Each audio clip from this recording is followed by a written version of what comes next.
I'd like to take the time to talk about dangers of unleashed dogs when it comes to service dogs. Service dogs have to go through, depending on what they're trained to do, usually about 18 months to 3 years of training to learn to successfully mitigate a disability of the person that they are going to be paired with.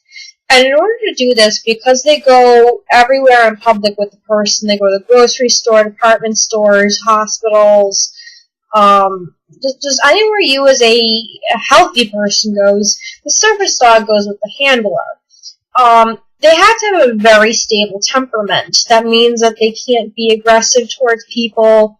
If somebody's trying to agitate the dog needs to remain composed. And, if there's children running by, the dog can't have the prey drive kick in and go run after the child, or do anything that would result in any kind of harm to another person, or on the same way of thinking to another animal. Now, the problem with unleashed dogs comes in with the service dog paired with the disabled handler is, say, out for a walk and just doing whatever they're doing. And the dog that's off-leash gets excited and either is friendly and wants to greet the team or is not so friendly. And either of these circumstances can pose a danger to the team.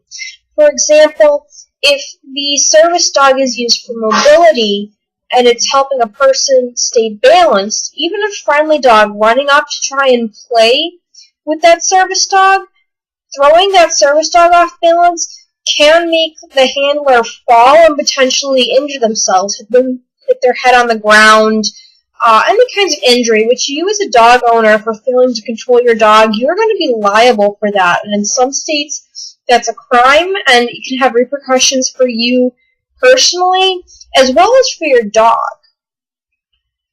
Even for service dogs that are not used for mobility, seizure alert dogs, psychiatric dogs, diabetic alert dogs, any kind of service dog, a dog approaching them quickly in that manner can distract them from what they're needed to do and potentially cause harm to a handler. And this is just where a friendly dog comes in.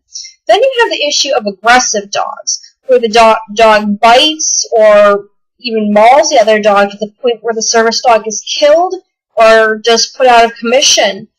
And even with the time it takes to heal from physical injuries, the handler may not be able to go out in public, go to work, do the things that they normally do to live their life while their dog is injured.